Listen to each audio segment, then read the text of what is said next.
Hey, what's up? It's JJ. Lonely Bolinesia here in my condo in Bangkok, Thailand. Good morning or good evening, wherever you are around the world. Thanks for coming in. I got my coffee. It is a Sunday morning here, and I've got my coffee. I had 2 cups before this, so I'll be pretty wound up by the end of the morning, I think. We'll see how long I go. I might get that caffeine crash later on. How's everybody doing? I hope you're having a good day, good night, whatever it is, good weekend. I hope everything was good for you. I had a pretty decent weekend. I didn't golf this weekend. I hurt my wrist, so I laid off the clubs for the weekend. So I'll be back I'll be back in good shape by next week. It'll be all healed and ready to go.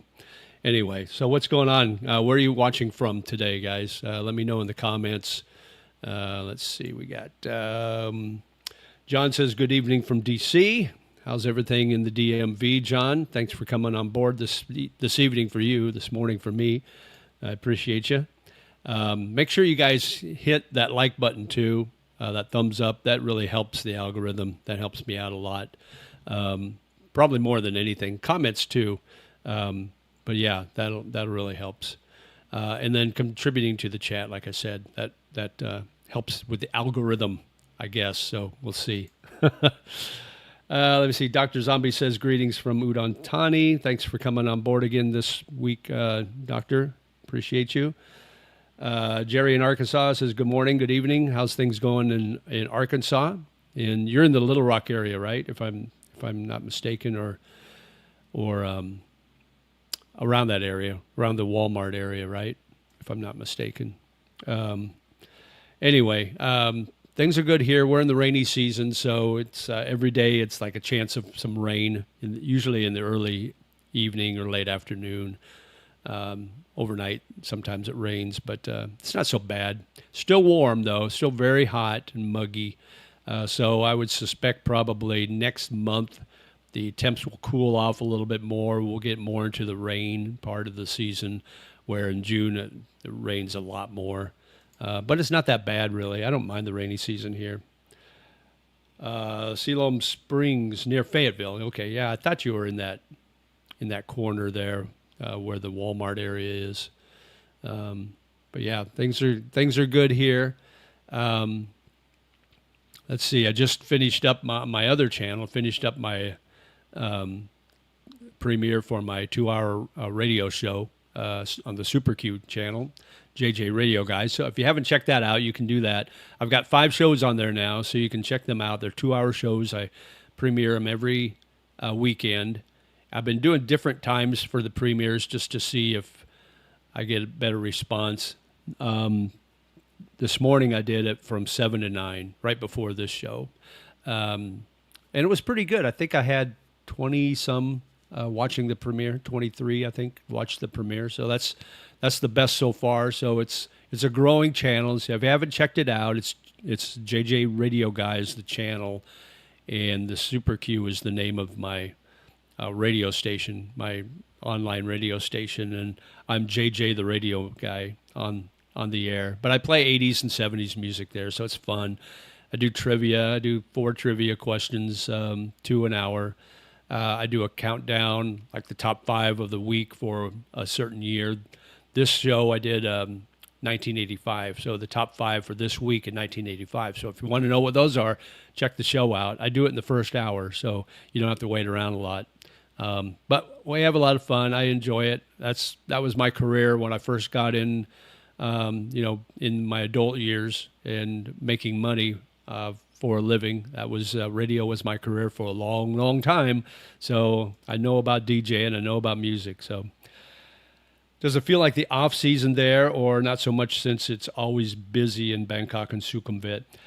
Sometimes it does, but there are days where it's really busy. But the thing I notice more than anything is when it gets busy, it's more locals. You see more locals than you do tourists. So that's kind of a refreshing thing to see. Here I am being, all you old farts, all you old tourists, get off my lawn type thing. I hate that. When people that live in a different country, they start acting like they're the only ones that should be there. So I don't want to ever do that. But anyway, but it is refreshing to see more locals. I do kind of like that. But yeah, it's not as busy. There are days where it's like pretty dead, actually, where in the high season, every day is like a weekend. Every day is busy. But here it's like right now it's like some days, like a Monday or Tuesday, there may not be hardly anybody out and about. But then on the weekends, you'll see a lot of people, but they're locals, they're Thai people, which is kind of nice change of pace. But in on Sukhumvit Road here, it's always busy. It's always got a lot of activity, so it's not so bad. What else going on, guys? What's on your mind today? I can't remember what my topic was going to be. Let me check real quick. Hang on just a second. I wrote it down, but I forgot to look. Let's see. Let's check this. I think it was only talking about one thing, maybe. So I didn't have a lot of content planned. Oh, here we go. Hang on. I got to do this. Stand by.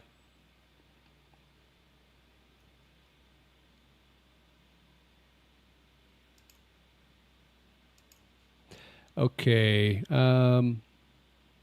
Actually, no, I didn't have anything written down. So yeah, it's pretty much open for them. I know one of the videos that I have planned that's on my membership page right now, and you guys can actually, if you want to be a member, it's only 99 cents a month. So you can check that out, but it will publish probably next week. I talk about Thailand fatigue. And are we experiencing Thailand fatigue? And I'll get into that a little bit on this show. How does the troll factor been on your channel these days? Hopefully low. Yeah, I don't get a lot of trolls. I was getting some on my live streams quite a bit when I was doing the vertical and the horizontal feeds. I was doing both of them at the same time. You can do that with StreamYard if you have the paid content, which is what I do.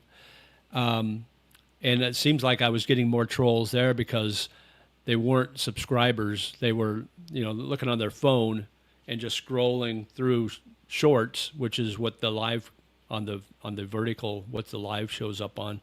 And they'd stop on my live and look at it for a little bit.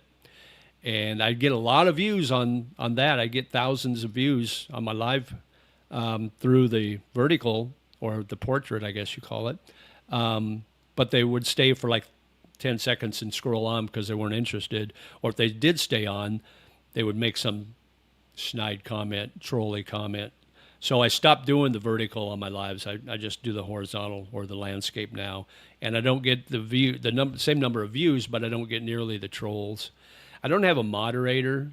I'm not to that point where I need one. I can usually, if somebody gets on my nerves, I'll just put them in timeout for a while. But yeah, I don't really have any problems with trolls. Now I get comments on my videos sometimes, and they'll be kind of trolly comments, but it's nothing major. And if they really piss me off, then I'll just hide their comments, and they can keep typing away in their mom's basement, but it won't show up. So keep going. Good morning, all. Good morning, Stoic Expat. Thanks for coming on board. You might be new to my channel. I don't recall that name. But if you are new, thanks for coming on. If you're a return visitor, thanks for coming back. I appreciate it. But yeah, we got 13 on, so let's keep going. We'll wait a little bit before we start getting into the meat of the subject. We want to get a few more people on.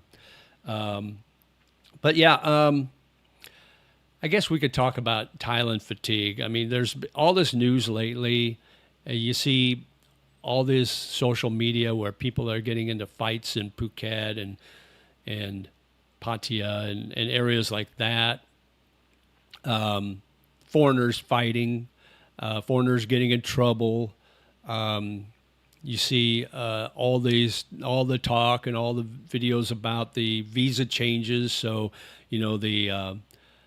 the visa-free entries It's going to drop from 60 to 30 days. So there's a lot of discussion about that, and a lot of pissed off people that, it's like, I'm done with Thailand. They're changing the rules. I don't want that.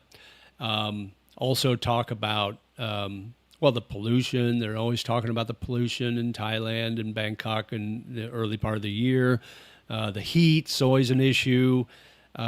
All of that is it just seems like it's all coming at once from all directions. And to me, it just feels like maybe some of you are feeling a little bit of Thailand fatigue. Maybe it's like, this is just too much. I'm just not going to come to Thailand now, or if I'm in Thailand, I'm going to leave Thailand because it's just too much to deal with. Maybe that might be a thing for you guys. I don't know. Let me know in the chat what you think. For me, I'm on a retirement visa now, so the visa-free entry, that doesn't affect me now. So I don't really pay attention. It's like go ahead and lower the entry from 60 days to 30 days. It doesn't affect me anymore. Now it probably affects a lot of my subscribers, and they may be thinking differently about visiting Thailand now, because they can't stay for 60 or 90 days with the extension. Now they can only stay 30 with a 30-day extension, so 60 days. To me, that's not a big issue. When I was living in the Philippines for 3 years, and I would travel to other countries and visit, I never stayed more than a month. I mean, I think the max was maybe 3 weeks. So for me, it didn't really matter. When I moved here and I was living here and also in Da Nang, Vietnam, I was staying the full 90 days or pretty close to 90 days. And then I would go to Vietnam and stay there for 90 days. And that was my plan, to kind of go back and forth. So I could use those quote unquote visa runs, stay 90 days in another country, come back to Thailand for 90 days, and I'd be cool. I could do that for the whole year. And I had 2 places to rent. I had one place here in Thailand, in Bangkok, and one place in Da Nang, Vietnam, and I was renting there. But that got old really quick. I mean, I think one trip, and I was like, I'm kind of done with this. So I went for the more permanent non-immigrant visas, started with the education visa, and then went to the retirement just recently. So that was my thinking, do the 90 days. But, if I was still thinking about doing that, I would really have to rethink the whole thing, because now the 90 days isn't possible. So I would only be able to stay 120 days total in the year. And then what would I do the rest of the year? That's not really living in Thailand. That's just an extended vacations, 2 months at a time. So I would have to really rethink my whole thought process as far as what do I want to do. So, but I'm not in that situation now, but some of you might be. So if you are, let me know what you think, what your thoughts are. Do you still want to travel here on a tour? You can get a tourist visa online, or come here on a visa-free entry for 30 days and extend for 30. Is that enough time for you? Are you wanting to live full time here and do it on like a tourist type visa? That is going to be an issue, I think, moving forward. So same, going from 60 to 30 makes no difference. I just hope my DTV stays valid. Yeah, I mean, there's been talk, nothing official, about changing that, but right now that's all just hearsay. Mostly social media bringing that stuff up. It's going to get worse. Profile Traveler is now in Bangkok on a DTV visa. How he managed to get a DTV is beyond me. Who is this? Pro Life Traveler. Okay, sorry, I need my glasses. I'm going to have to wear my glasses so I can read these. Pro Life Traveler is now in Bangkok on a DTV. I haven't seen any of his content since he's been here. Is it more of the same crap that he did when he was in the Philippines? Because if it is, Thailand's not going to not going to put up with it. And all it will take is a few people to contact the authorities and let them know what's going on, and then they'll check into it, and he'll be done. But I don't know. I haven't watched any of his content. So, have you discovered any new live music entertainment venues there? Well, I don't know if you were on my live last week, but I did. Let's see. I'm trying to think. We went to watch Chocolate Cosmos last week, and I can't remember where it was we went, but it was over off of Siam and on the BTS. And we got there, and it was a private. And they advertised on their Instagram page, but we got there, and we said, well, hey, we want to sit where the band is, and we couldn't get in because it was private. So we couldn't see them. I can't remember where that was. I'll have to check their Instagram. Let me see. Hang on just a second. I'll tell you where we went to see them. But I saw them. They played Friday night at O'Shea's, so that was fun. They're a good band. I like watching them. Okay, I can't find them now. Where are they?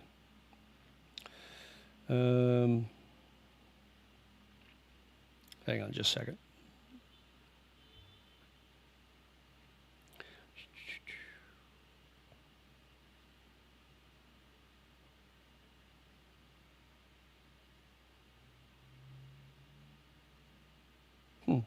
I thought I was following them. I guess not. Anyway, I'll have to look it up later, guys. I don't remember the name of the bar that they were at, but it was a private event, I guess. But it was advertised on their Instagram, and it was advertised right there at the event, at the venue, right there on their board. But they wouldn't let us in, so. But I got to see them Friday. So no, I haven't really checked any newer places out since last we checked. Last we talked. He's already slowing down the camera when he sees a pretty woman. Doesn't he have a Filipina wife or girlfriend? Did he bring her with him? I thought that's kind of strange if he's got a girlfriend and he's looking at girls. I still plan to come. I'm having fatigue over idiots not understanding the idea of being a guest in a country. Exactly. That's the fatigue. That's where it's like, come on. You're a guest. And I like the analogy. It's like if somebody invites you over to go swimming in their pool, don't pee in their pool, right? That's a great analogy. Come in, act like you are a guest, be respectful of the culture, stay the period of time you're supposed to stay, and then get the hell out. And then you'll be better off for it, and so will everybody around you. Hey, John. Good morning, JJ. Good morning, John. Thanks for coming on board. Appreciate you. Casey says hello. Hello, Casey. Thanks for stopping by. Appreciate you. Curious on your thoughts. If I get a Thai, hang on, I need my glasses. If I get a Thai Ed visa and deposit the required monthly deposits into a Thai bank account for a year, will I be able to use this for my retirement visa? I was going that route, but I don't think you do. I don't think you can. I think you got to put the 800,000 in first. I didn't wait for that full year of deposits to do my retirement visa.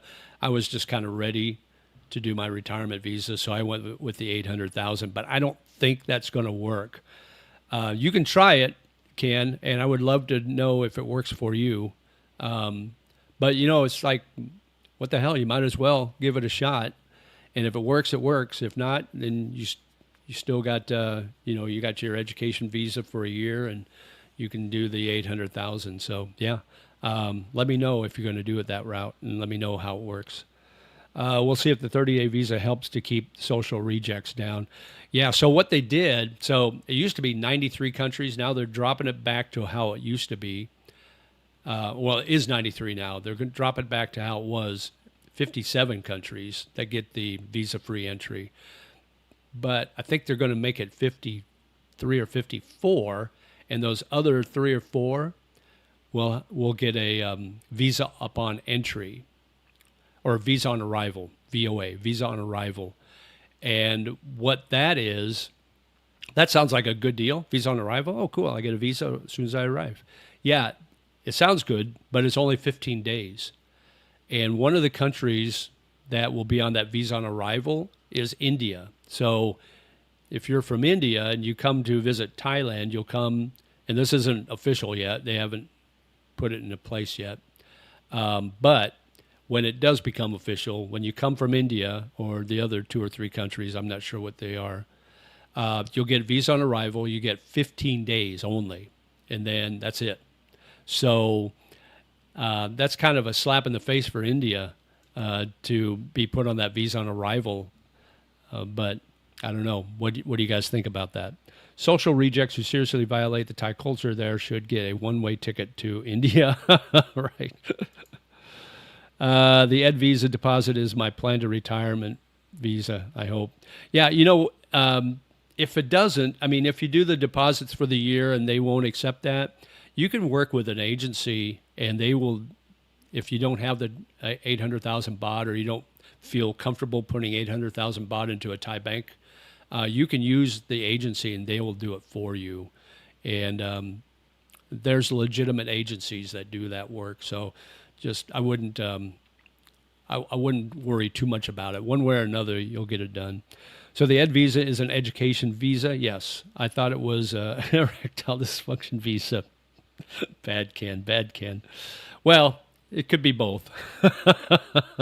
Depends on who your instructor is. If you got a hot instructor, then it's an Ed Visa, and it works both ways to get rid of your Ed, your ED.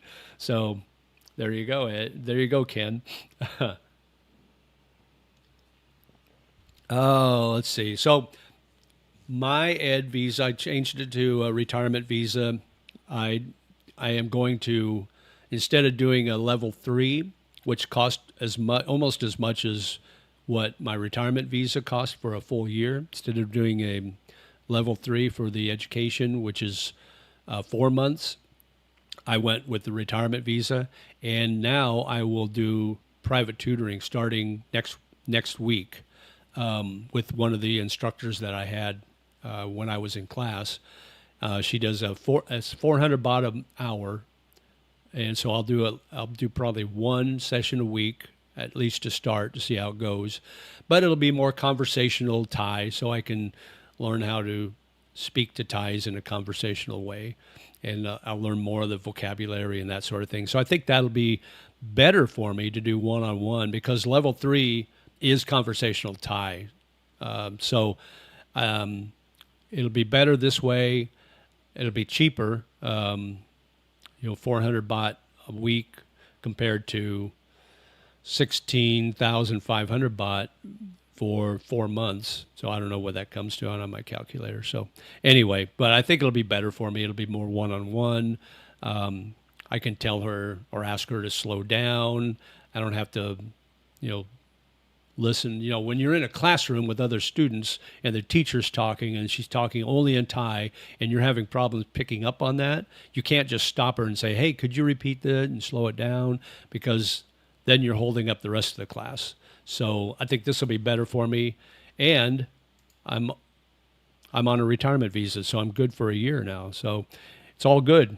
Ken, to answer your question, it's education visa. But thanks for asking. Let's see. For what it's worth, tomorrow we're having a giant Thai public event outside of D.C. in Northern Virginia and Manassas.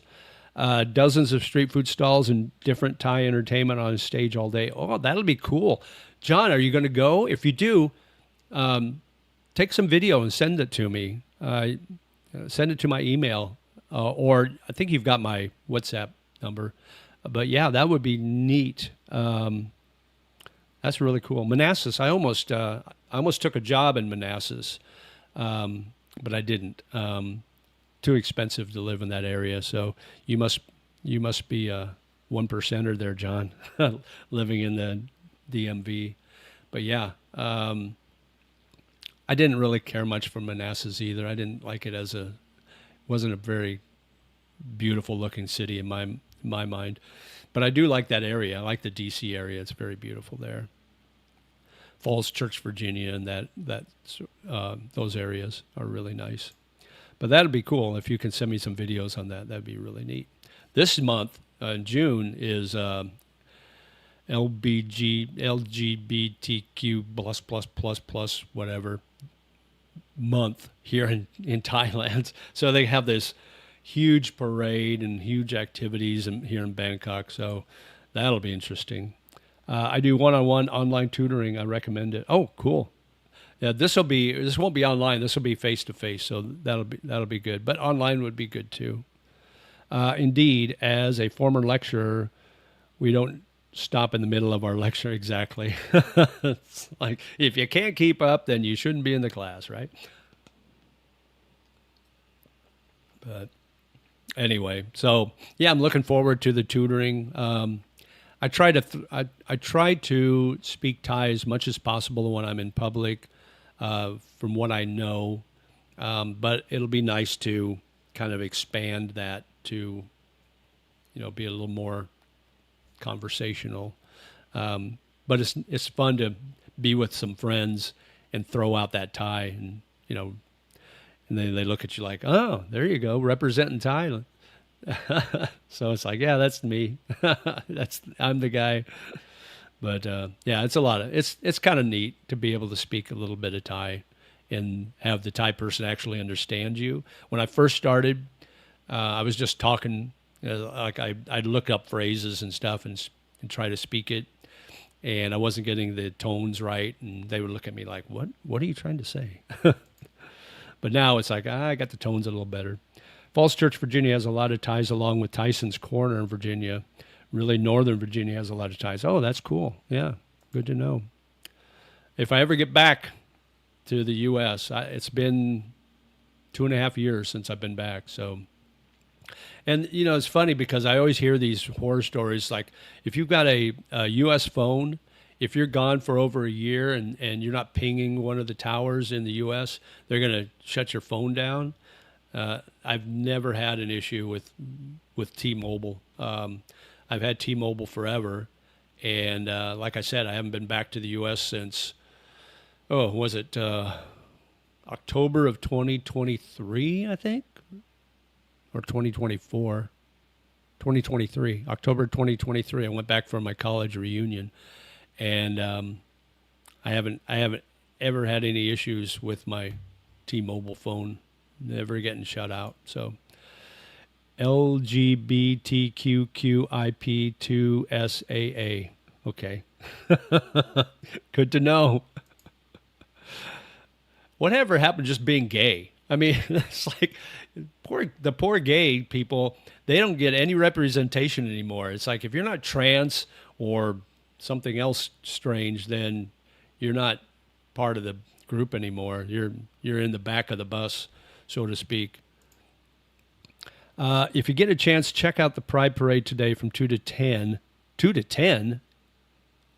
An 8-hour parade? Holy crap. Starts at Klong Tong Nonsi Park, Nararam intersection, and proceeding through Siloam and Rama 1 roads to finish at Tepasadin Stadium. Okay. I probably won't, but I've heard it's pretty wild. I've heard it's pretty crazy to check out, but I'll probably just stay out of the way from that. For what it's worth, New York, Northern Virginia, and Florida have the most ties and Thai events on the East Coast. Oh, cool. I never really thought about, how many ties are in the U.S. I thought about the Philippines have a lot, but I never really thought about ties. No more travel for me this year. That flight from LAX to Singapore was terrible. Over 17 hours nonstop is exhausting. Holy crap. Yeah, that is exhausting. 17 hours. I don't think I've ever been on a flight. I think the max was 14 or 15 for me, and that's bad enough. It gets bad now. If I sit for a long period of time, my knees start hurting really bad, and I gotta stretch them, but you can't, especially if you're on a window seat or a middle seat. You can't stretch them. That's why I always try to get an aisle seat so I can stick my leg out the aisle and stretch. But I try not to get out of my seat on those flights, because it's just a pain in the butt, especially if you got to go over somebody or around somebody. Like if you're in the middle or a window seat, and you need to get out, and you gotta excuse yourself, and it's just a pain in the ass. I'd rather sit on the aisle, then I can stretch my legs a little bit.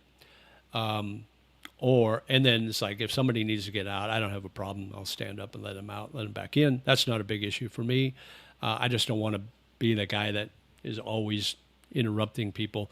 And to be honest with you, I never have to go to the bathroom. I always go before I get on the plane, and I can go 14 hours and never have an issue. So I'm good in that respect. How are the ribs and everything healing for the Evel Knievel stunt in Hua Hin? I'm good. I'm probably 95%. Shoulder, just a tiny bit of, I wouldn't call it pain. I would call it like a uncomfortable feeling.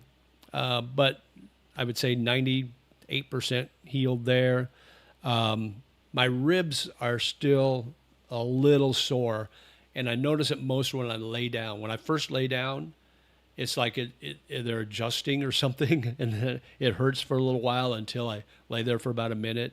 And then if I get up, then it hurts again. It's like readjusting. But other than that, I'm pretty much all healed. My golf swing's coming back. I've been working out now, so I'm getting my muscle tone back a little bit. So I'm working on getting my swing and my power back on my swing for golf. So that's helped. But thanks for asking, Ken. I fly New York to Singapore on SQ nonstop all the time, almost 19 hours in business class. Yeah, I've only flown coach, or I've never flown business or first class. I just don't. I don't want to. I don't have the money, I guess, to pay for that. It would be nice just one time to fly first class. That would be cool. See what it's like. I have to take the LAX to Singapore flight in November for a 17-day cruise out of Singapore. Oh, nice. Singapore. I love Singapore. That's a neat country to visit. It's so beautiful there and so clean. And the food. I stayed in Chinatown when I was there. I haven't been back there for a few years, so that might be a return visit. But I don't know. Where else would you guys visit in Southeast Asia? If you had to cross Thailand off your list, like you got the fatigue and it's like, I'm done with that. If you wanted to go somewhere else in Southeast Asia, where would you go? What would be your go-to spot or your bucket list for places to go in Southeast Asia? My advice is don't sleep the night before and sleep on the flight. I could sleep anywhere. I sleep at the gate. I sleep on the flight. I could fall asleep standing in line. I have no problem sleeping. BGC, yeah. BGC is nice. I like BGC in the Philippines, in Metro Manila. Yeah, that's the only, yeah. I mean, you can go to some of the islands and some of the beaches like Boracay and those places, but they're kind of out of the way and kind of hard to get to in the Philippines. But yeah, BGC is nice. You seem to really love that Singapore beer too. Yes, I'm a big Tiger beer fan, man. I love it. That's my go-to beer here in Thailand. Get that Tiger beer. That's from Singapore. You know, if they don't have Tiger, I can always do the Leo. I like Leo and I like Singha. I'm not a big Chang fan. That's kind of like my lower end. It's like if nothing else is available, I'll do the Chang. Or if I'm feeling really cheap, I'll do the Chang. Singapore and Philippines, maybe Da Nang. Yeah, Da Nang, definitely. I've been to all those places. If I had to choose a place that I haven't been before, it would probably be maybe Kuala Lumpur. Check that out. Taiwan. Maybe Taiwan. Hong Kong, possibly Hong Kong. Shanghai. Definitely Shanghai would be high on my list. I want to go check that city out. That looks amazing. So those would be my four not necessarily in any order of where I would want to go in places I haven't been. Maybe Seoul, South Korea. I almost said South Carolina. Yeah, Seoul, South Carolina would be on my bucket list to go. But maybe those five: Seoul, Shanghai, Taiwan, Kuala Lumpur. What was the other one I said? Hong Kong, possibly. That'd probably be the bottom of those five. You need a good Thai girlfriend. Yeah, maybe. Somebody that could show me around. I can vouch. You really like that Singapore beer when you had Tiger beer at your last birthday bash at an Irish pub. Yeah, I had a lot of. I went. Yeah, for my birthday bash. Yeah, I had a lot of Tiger beer. But for St. Patrick's Day, I had a little bit of Tiger beer, but I had a lot of Guinness. So that was nice. You've been to the golf simulator next to your apartment? No, Ken, I haven't been to that one yet, but I did go last Wednesday. I went to one over in Procanong in the W District above the Starbucks there, and met a couple of friends there, and we hit the balls. And I didn't hit very well. First of all, the only tee they had was about this high. And so if I wanted to tee up my 3-wood, it was too high. So it was hard to hit my 3-wood. But for some reason, I just didn't hit well on a simulator. And I don't know if it was the simulator or it was just me or what the deal was. But I did do that simulator, and I didn't simulate any courses or anything like that. It was just practice. But it was nice because they videotaped two angles. They videotaped my back angle, which is weird because I guess because I'm left-handed, that would normally be set up to be facing you, but because I'm left-handed, it was my backside. So it's like, oh my God, why didn't anybody tell me my ass was so big? But to quote a movie, if you know the movie, let me know in the chat. But you got the other swing too, the other angle of the swing. So it was nice to view my swing, and it had all the statistics too. It was really cool. Had your ball speed, everything, your swing speed, everything was on that. So that was really nice. Marriott Marquis Soy 22 near you has fantastic 3 golf simulators. Oh, cool. Yeah, there is an instruction business there in Marriott. Maybe that's the one you're talking about, and I can't think of the name of it. But there's also one on the other side of my condo, across the street, on the second floor of that building, and they have like 3 or 4 rooms, simulating rooms. So I do need to check that out. I've been too lazy to cross the street. But yeah, so I've been dying to go on the golf course here, and I've been talking to my friends, and like I have one friend, he's a decent golfer, and he's been on the courses around here. And my other 2 friends or 3 friends that golf, so of the 4 friends that golf, 2 of them have been on courses before. 2 of them have never been on courses. They've only done the simulation or the driving range. And so I really want to get them out on a course, or at least at a course where they're having a real driving range and not hitting off the carpet. They're actually hitting off grass. So because it's so different hitting off grass than it is hitting off carpet. So at least I want to at least get them out there to do that, and then do that a little bit, do some putting. They've never putted on a real green. I don't think they putted anywhere. But at least do that for a couple of times, and then get them on a course and maybe play a best ball. Maybe if there's 4 of us, we do teams, and maybe do a best ball where we're not chasing their balls all over. And then, if we get to a double par, then we just pick up, so we keep the game rolling. but I want to get on a course really, really bad. Hopefully that happens sooner than later. You should do an episode on the top 5 movies filmed in Thailand. I'd have to research that. Let's see. I know The Hangover 2, right, was filmed in Thailand. Black Swan, I think, was in Thailand, if I'm not mistaken. There was a recent, I can't remember who the director was, famous director. He was here doing a movie. He was on at Soy Cowboy, I think.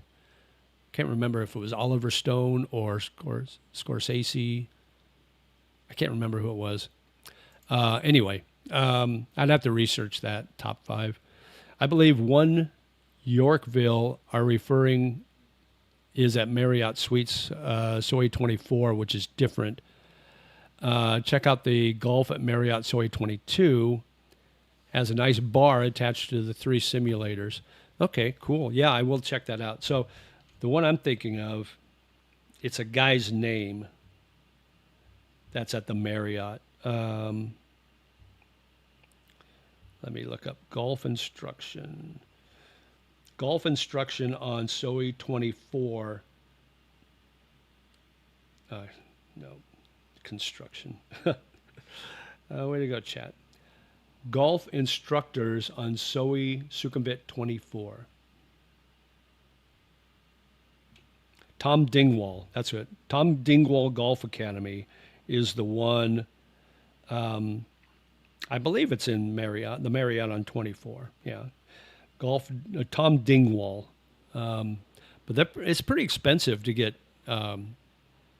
instructions, golf lessons. It's not cheap.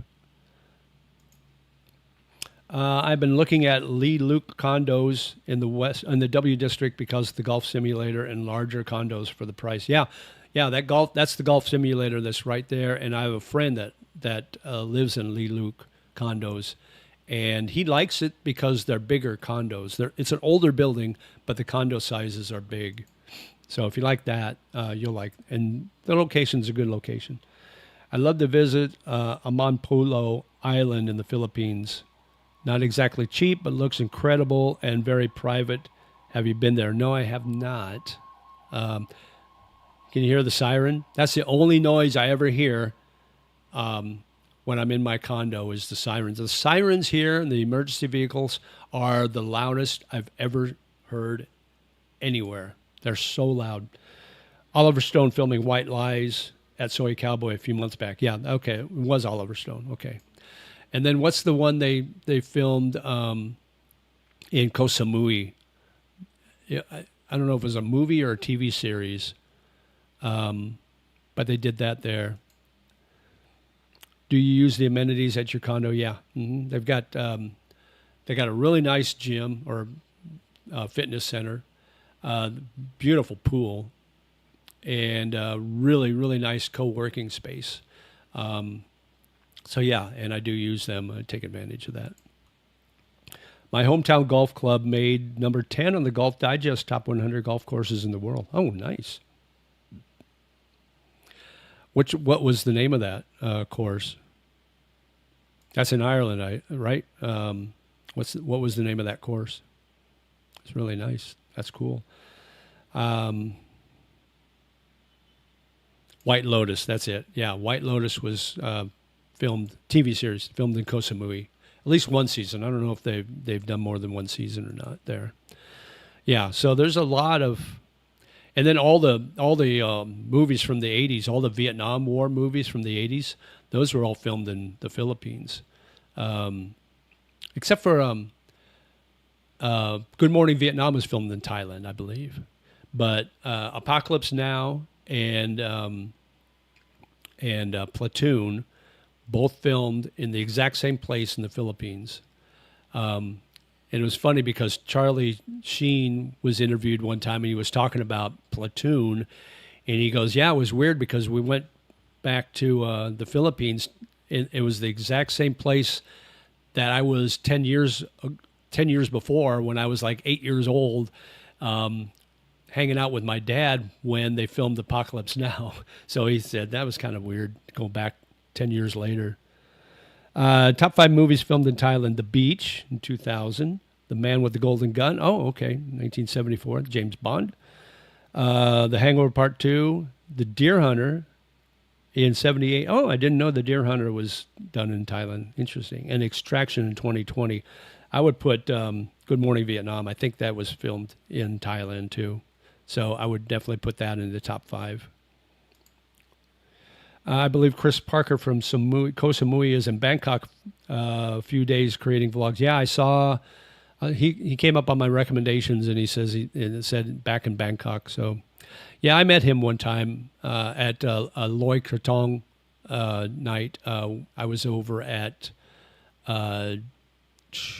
Lumpini Park, and I saw him and his wife there. So I said hi briefly. I didn't want to bother him. That was one of the first times I visited Bangkok. Nicolas Cage did one in Bangkok a few years ago, but he has made so much crap lately. That guy's a movie whore. He'll sign up for anything. Ballybunion Golf Resort. Bill Clinton is a member. Tom Watson played there in the 80s too. Beautiful seaside links course. Oh, nice. I like links courses. I like links courses because if you can hit it on the fairway, it'll go a mile. And I don't hit long drives, but if you can hit it low and hit the fairway, it's going to go forever. That's why I like links courses a lot. And you can putt from the fairway. Let's see what else going on, guys. We've been on about 50 minutes. We'll keep going. I don't know if I'll go a full 2 hours today. It just depends on how chat is. If you guys want to keep the chat going, I'm more than happy to continue. But I need to go eat at some point. I haven't eaten today, and I need some carbs. But what else is on your guys' mind? So it's still hot here. We are in the first month of rainy season. And I think it's supposed to rain this afternoon. Let me check the forecast. There's calling for looks like we're good until it looks like okay, good until about 8 tonight. Then looks like chances of rain from 8 until about 1 in the morning. And then that's it. Then we're good for the rest of the night. So if you are in Bangkok and you want to get something, you want to do something, do it before 8 or bring your umbrella. At this time of the year, I bring my umbrella almost every time I go out because you just never know.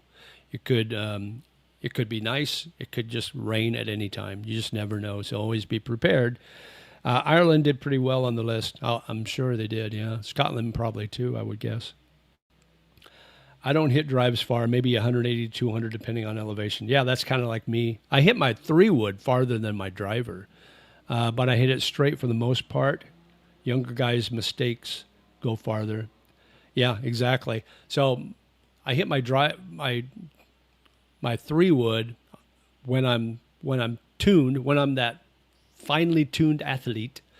I can hit it about 220, 215, 220. Generally, I'm probably average my 3-wood around 200, but I hit it straight compared to my driver. And then my hybrids, I hit really well. I hit my hybrids. Those are my favorite clubs to hit because I always hit them really straight. But I don't hit long. Like my pitching wedge is about 100. If I really put a good swing on it, I might be able to get it 115. If I'm if the ball's back on my stance, I can probably hit it about 115. But generally speaking, my pitching wedge is about 100, about 115 or 112 for my 9-iron, probably 124 for my 8, 136 for my 7, between 136 and 145. And then I get my hybrids, my 6, 5, 4, and 3 hybrids, which I love, and I can hit those up to about 185, 190 for the 3 hybrid. and then I go to my 3-wood. I want to get a 5-wood. I think a 5-wood would really be nice to hit off the fairway, because it's like a 3-wood's a little iffy hitting off the fairway. And then my 3 hybrid, I can't really get the distance that I really would need. Like if I'm playing a par 5 and I hit my driver or my 3-wood like 200, and then I got like 300 yards left to go. If I had a 5-wood, that would be nice to hit that. So, but anyway, I digress. Do you use solar umbrella? No, I do not. I've heard of those, but I don't use those. No, I just use a regular umbrella. Hey, John, thanks for the super chat. I appreciate that. Breakfast at O'Shea's on me, along with a few Tiger beers. Keep up the good work. Thank you so much. I really appreciate that. In fact, let's give you a little cheer here.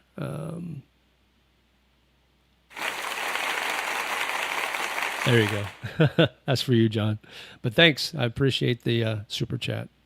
Always appreciated. Hybrids are awesome. Yeah, I know. I don't know what golf was like before hybrids. I mean, and I don't have an expensive set of clubs, but I do love my hybrids. Did you ship clubs or buy them here? Hard to find lefty. No, I bought them when I was in the U.S. These are older clubs. But when I went back to the U.S., 3 years ago or whatever it was for my reunion, I picked up my clubs out of storage, and then when I flew back to the Philippines, I checked them in, and I was afraid they're gonna charge me up the yin yang for this because it's oversized and blah blah blah. They didn't. I didn't get charged anything. I flew ASEAN Air, and I had 2 bags that I checked in. I had my regular luggage, and then I had my clubs that I checked in, and then I had my backpack, which was carry-on. But they didn't charge me any extra for the check-ins, which was awesome. So I got them to the Philippines, and then when I left the Philippines and came here, I don't think I paid. I can't remember if I paid to get them here or not. I don't think so. If it wasn't that much. I think I was able to check them in and on the flight and have them here. Yeah, I'm pretty sure I didn't pay again. So I've been lucky with that. I do need. It's about time for new clubs. But they've gone up so much. I mean, if you want a decent set of irons, you're paying a couple of $1,000s, and I can't afford that right now. It's just not worth the investment, as little as I golf. But it's about time for new clubs. I must start taking golf trips to Thailand next year. Oh, that would be awesome. Yeah, let me know, man. I'm always game for a round of golf. And, if I break 100, I'm feeling pretty good about myself.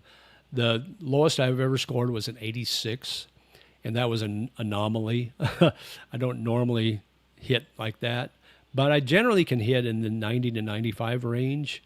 But I would say half the time I'm hitting 100 plus. So if I can get under 100, I feel really good.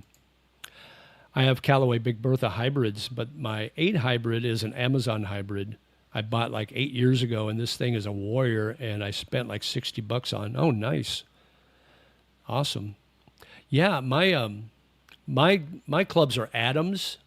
So this was back when Adams was like just getting a lot of talk, and they weren't spending a lot of marketing money on it. They weren't have all that money. So like if you get like the Callaways and the Pings and the TaylorMades, the 80% of their money spent is in marketing and advertising. So that's where their markup comes from. That's why the clubs are so expensive. So Adams Golf was just getting started, and I used to watch videos on Adams Golf, and it's like, oh, this looks like a decent club.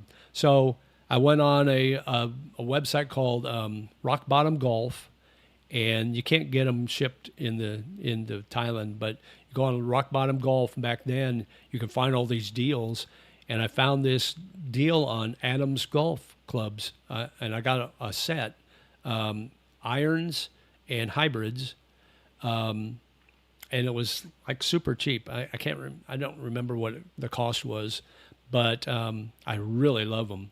And then I went to a store, like a Dick's or somewhere, and I bought a TaylorMade M1 driver when those were big, and that was a waste of money spent because I suck at the driver. And then I bought a Speed, I think it's called a Speed 3-wood, a TaylorMade 3-wood, and I really love that. So so in my bag I've got the M1 driver, TaylorMade 3-wood, and I got my Adams hybrids 3 through 6, and then 7 through pitching wedge on the irons for my Adams irons. Then I have a 60-degree wedge that I bought. I can't remember the brand. And then my putters, like an old cheap, like a Top Flight, I think it was Top Flight putter. I bought for like $10 or $20 or something on the sales rack. But I like it. I mean, it's cheap putter, but I really like the feel. It's got the extra size grip, so it feels really good in my hand, and the weight, the balance is really good, and I putt really well with it. So I'm happy with my putter. So that's what she said. I have bought about 10 drivers over the years, but my irons are Kmart Power Built Specials. Love them. You know what? If they work for you, then money well spent, right? That's what I feel. So yeah, I love my clubs, but I think it's about time to retire them. I mean, they were in storage for like 4 years almost. So when I got them, the covers were all leather covers, but they've all like cracked and peeled. So they're a little wore. The covers are a little wore, but the clubs are still good, and you just keep them clean, and they work well for me, and yeah, I'm happy with them. Now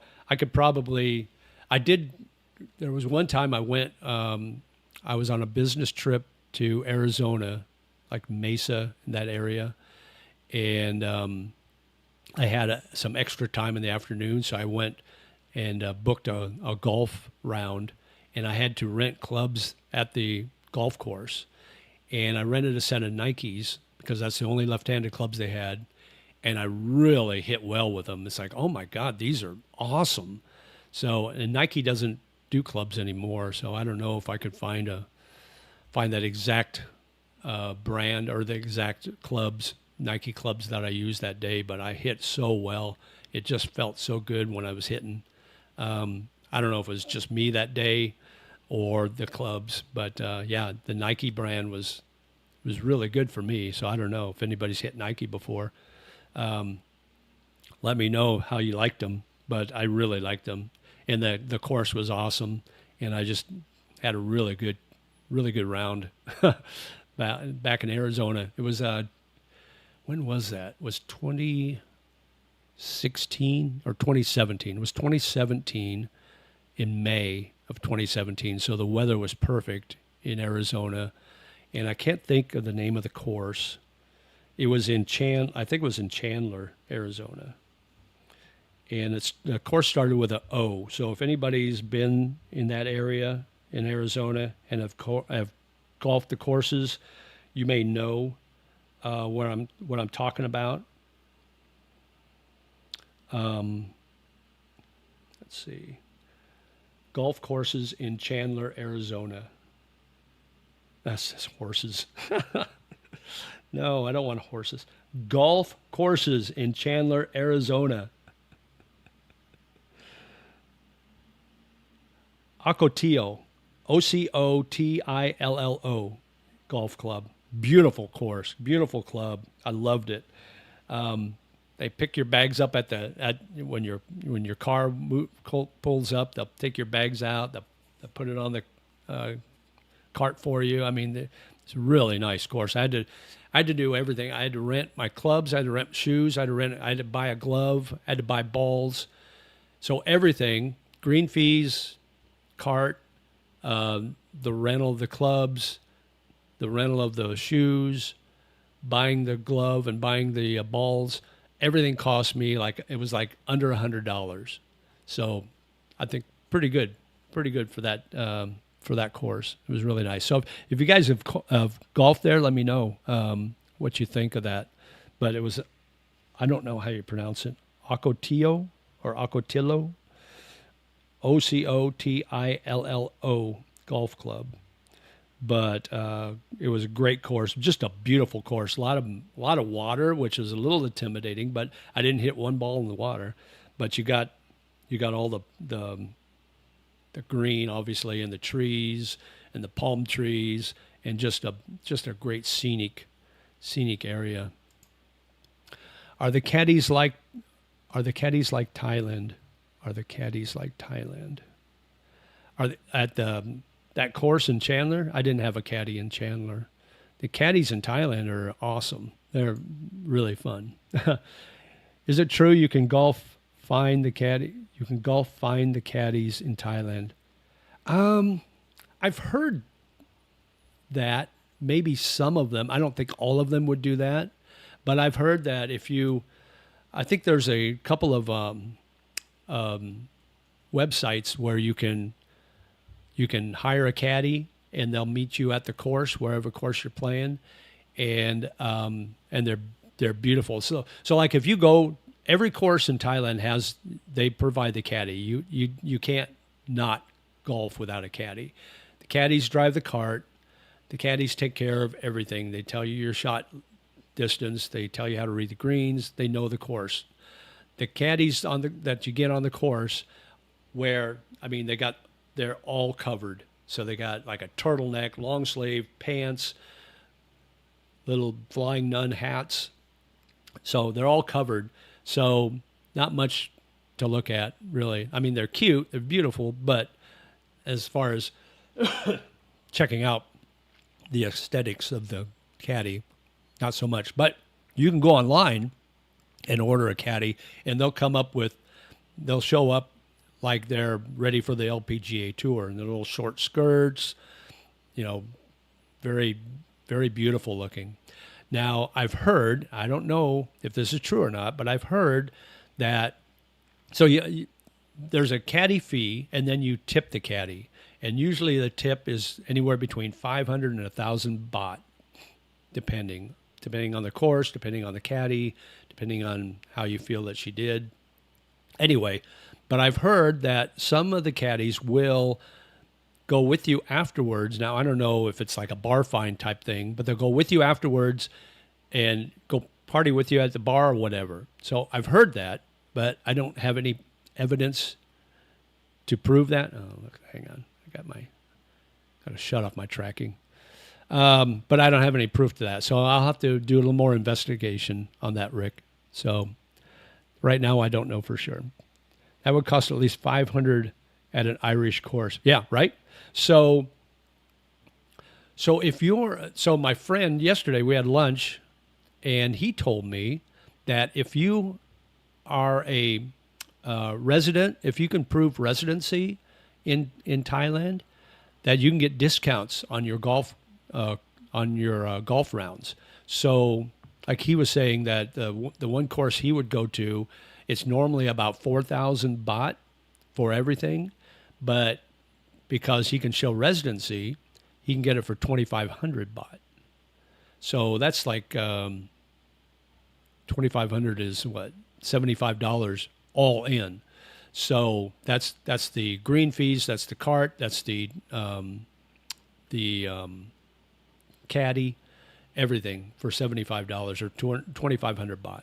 So that's a pretty good deal. And residency, I go, well, what do you mean residency? He goes, you just have to show that you're living here. So show your TM30 or whatever, or show your lease or your bank account, or get a Thai driver's license. That's what he said. Get get a Thai driver's license. So once you could show them that, that's kind of your ID. So it's like, that's cool. That would be definitely worth doing that. That's a good savings. While researching online, I came across a place called Tuba Bar and Restaurant. Have you been there before? If so, any good? I don't know about Tuba Bar, but if you're talking musical instruments, I've been to the Saxophone Pub, and that's really good.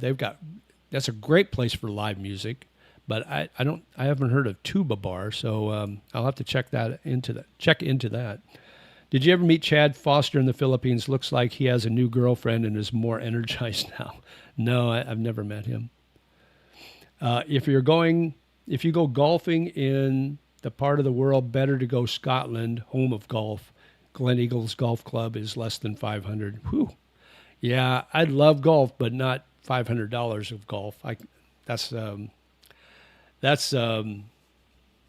too much for me. That's too rich for my blood.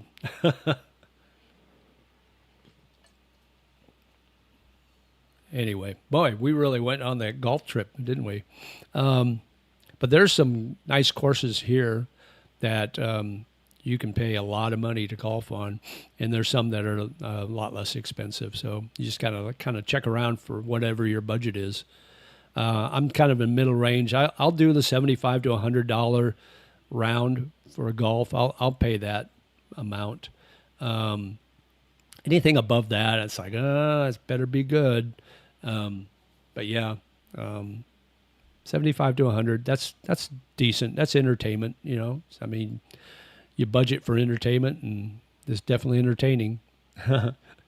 Depends how many golf balls you lose, but I'm thinking, the caddies probably have a better eye than I do, so their vision's probably better. So I wouldn't probably lose nearly the number of golf balls that I normally would if I was trying to keep an eye on them myself, because I'll lose a golf ball. I'll hit one right in the fairway thinking, this is right in the middle of the fairway, and I'll get up there and it's like, I can't find it. It's like, I'll look for 5-10 minutes. It's like, where the hell did that ball go? So yeah, I lose golf balls a lot just because I'm blind. Glen Eagles is pretty elite. Yeah, sounds like it. $500. Do you have health insurance in Thailand? Yeah, I've got travel insurance right now, which I'll change over at some point this year and get the regular insurance. And I just basically cover, I pay for the minor stuff out of pocket, and the insurance is for the catastrophic, more the major medical stuff. You can get that Club Thailand card where you can get discounts to 150 courses in Thailand. Oh, cool. I'll need to check into that too. It's probably good if you golfed a lot, because I'm sure there's a cost to the card, and you would have to weigh the cost of the card to how many times you golf in that year. And if you golf enough to make it worth your while for the discount to buy the card, then yeah, definitely I would do that. I would go that route. But at this point, I haven't golfed on any of the courses yet, so I'm still trying to talk my friends into going, but they're a little timid about getting on a course. So anyway, did anybody watch Geo's live stream today? I did not watch it because I had my other channel, my Super Q radio stream going from 7 to 9, so I didn't watch his channel. But did you watch it? Because he had his YouTube channel hacked and taken. He couldn't get on it, so I wonder what his details were, what he talked about. Seen caddies in Chiang Mai all dressed in pink. Yeah, you buy the bottles for shots during tea time. Everyone drinks, including caddies. All caddies are handpicked for every individual. All hot chicks, too. Yeah, I mean, it's Thailand, right? They're all hot chicks. Yeah, they'll do shots. Yeah, it's really fun. Did golf become big in Thailand after Tiger Woods became a superstar? I don't know. I think golf has always been big, especially female golfers in Thailand are huge. There are so many just Asian golfers, women Asian golfers are just so good, and they're doing so well in the LPGA Tour. And Thai golfers, I think the number one golfer right now is a Thai golfer, I think, or she's right up there in the top two or three.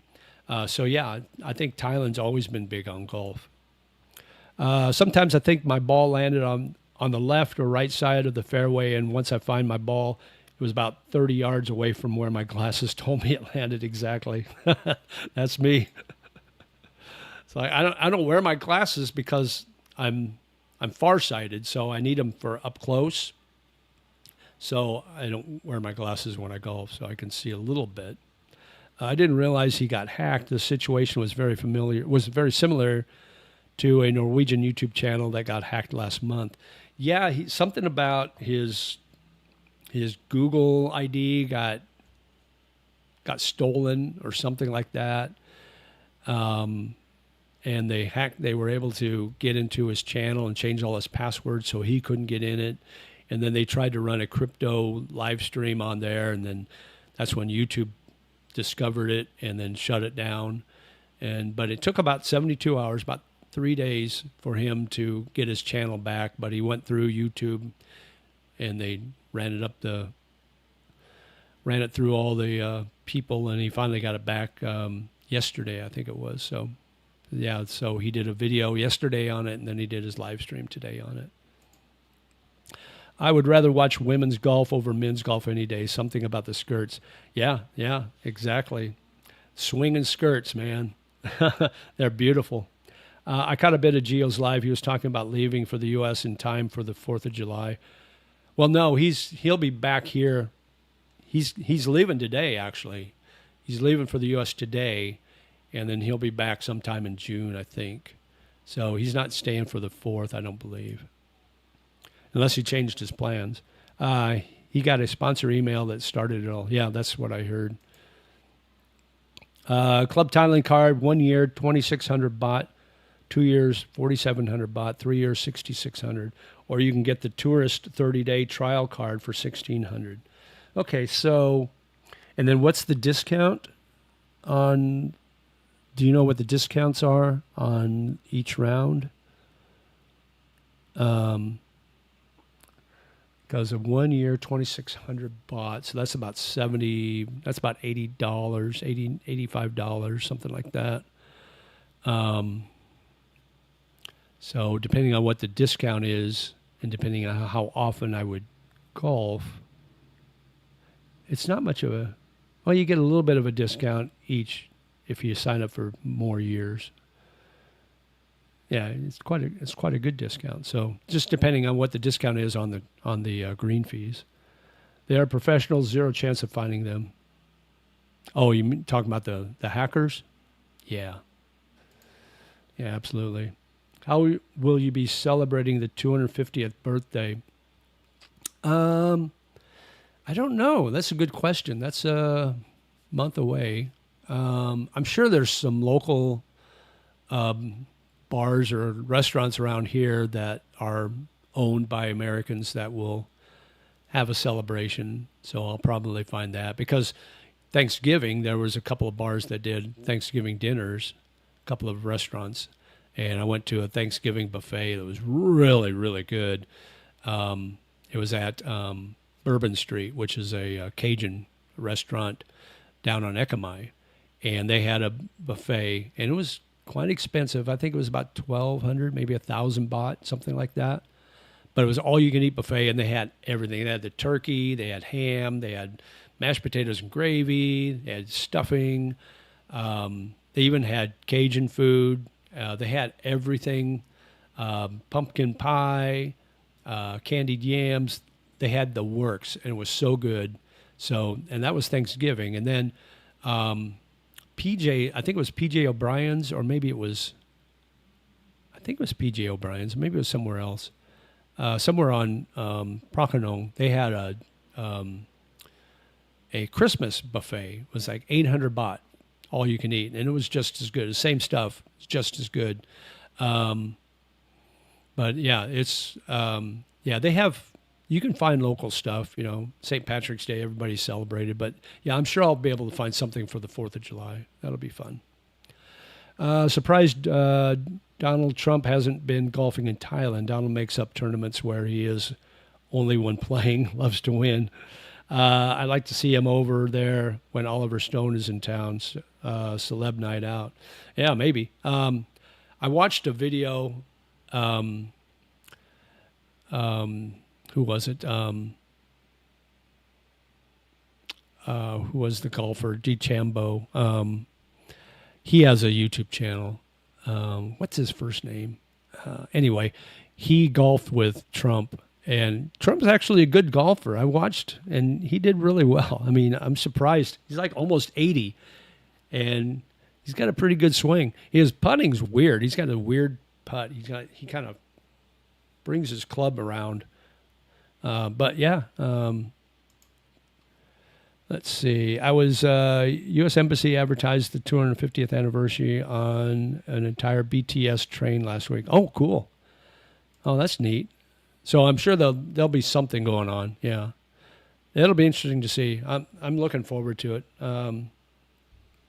Of course, my favorite holiday is St. Patrick's Day, and that was a blast. Finally, my first St. Patrick's Day celebration in Bangkok, so that was fun. Let me see. We're about an hour and 17 in. We still got 31 on. Hit that like button, guys. Hit that like. If you haven't subscribed, subscribe. If you want to be a member, it's 99 cents a month. You get to see my videos first. But definitely hit that thumbs up and subscribe. I would appreciate that. But yeah, anything else on your mind? What else is? We talked a lot of golf. It's fun. I love talking golf. But we talked a little bit about the Thai frustrations with all the changes in the visas and all that. Looks like we may be getting $250 bill this year. $250 bill for $250 bill for what? What did I miss? I don't know what that is. Reminds me of Savannah talking about Cajun food. Incredible cuisine in Savannah. I moved there for the food. Oh, Savannah. Oh, yeah. Yeah, I love Cajun food.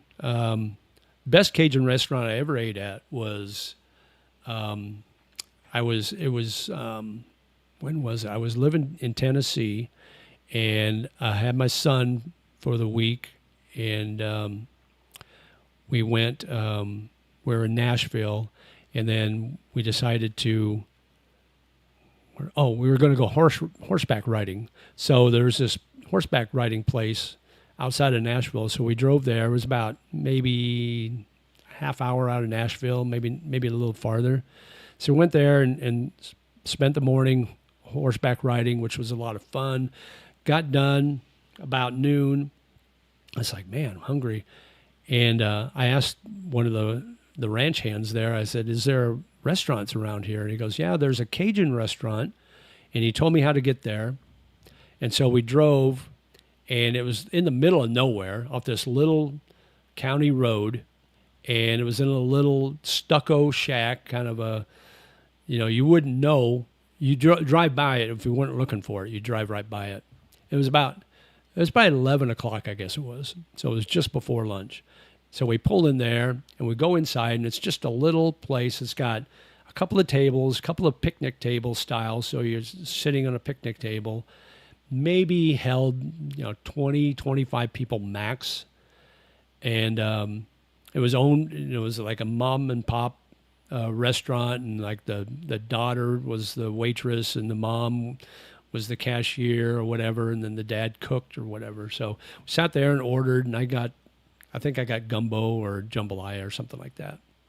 But it was so good. We sat down. There was a couple, one other couple sitting there when we sat down. And then by the time we got our order, which was about 15 minutes after we got there, it's about probably 11:30, the place was packed. I mean, you couldn't sit down. There were people waiting to sit down. It's like, holy crap. It was so good, really spicy, really good. We left, and about 15 minutes down the road, I had to go to the bathroom. That's how good it was. And luckily, we found a gas station I could stop and use the bathroom. But yeah, that's the best. I can't remember the name of it for the life of me, but that was the best Cajun food I ever had. Was right outside of Nashville, Tennessee. What's your favorite golf movie? Mine was Tin Cup with Kevin Costner. Got me into golf. Tin Cup's got to be the top. I watched Bryson DeChambeau. That's the golfer. He's got a YouTube channel. I watched the other day. I watched him with Adam Sandler, and Adam Sandler's like my age, maybe a little younger, but they were golfing, and he's a pretty decent golfer. And he did the Happy Gilmore swing. He did that one Happy Gilmore swing, and he hit it pretty good. So it was pretty funny to watch that. So Happy Gilmore's up there, but Tin Cup would be my favorite. I'm trying to think what other ones that were good. But yeah, Tin Cup is my absolute favorite golf movie. U.S. will probably launch $250 currency bill with Trump photo on it if Congress passes as part of a 250-year anniversary. Really? That seems like a waste of time. Who would carry a $250 bill? Hands down, best one. Yeah, Stoic Expat. Yeah, absolutely. Let's see. Or the other guy, chat's moving too fast. Rick, okay. Oh, Caddyshack. Oh, yeah, forgot about Caddyshack. That would be number 2, Caddyshack, number 2. And then Happy Gilmore, probably 3. And then there's a couple of serious ones. One was something about Bagger Vance, something like that, with Will Smith. The Legend of Bagger Vance. That was a good movie. There's a couple others. But yeah, definitely would be Tin Cup, Caddyshack, and Happy Gilmore would be my top 3. There's a place in Savannah where you have to queue for up to 3 hours to get lunch. Very popular place. Wow. Yeah, I can imagine. I bet this place in Nashville was like that too. Once you got there, you probably had to wait a while. The food was so good though. That's what I like about Bangkok. I've never had a bad meal in Bangkok. It's always been really, really good food. And you can get some really good cheap food too. Cheap food, cheap street food. The street food's really good here, guys. I would not eat street food in the Philippines, but I would not hesitate eating street food here. Bagger Vance was based on a true story. Yeah, Caddyshack. You're going back 50 years. Yeah. Yeah, well, National Lampoon, man. That was their movie following Animal House. And Animal House was such a huge hit that the creators of National Lampoon tried to come up with something as good, and they were so stressed out because Caddyshack they didn't think it was going to be nearly as good. And it wasn't, but it was still pretty good. And there's some great stories about Rodney Dangerfield that he was a afterthought. He was like the third or fourth person that they wanted to play that part. They grabbed him because Rodney Dangerfield hadn't even hit it big yet. He'd done a couple of Carson stuff, but he wasn't huge. He had never done a movie before. So when his scenes would come on, and he would when he walked into the golf shop, and he's doing the hat thing, and it looks great on you though, he didn't know the cues, camera action or whatever they do. He just stood there, and so the director, and I can't remember who the director was, but the director says, "Now's your cue. You got to do your lines," and he basically told Rodney, he said, just pretend you're doing your stand-up routine. So that's what he did. He walk in the shop and start doing stand-up and start making fun of everybody. but yeah, that was a great pick to get him on. Caddyshack was very funny. Rodney Dangerfield. Yeah, absolutely. I eat street food sparingly.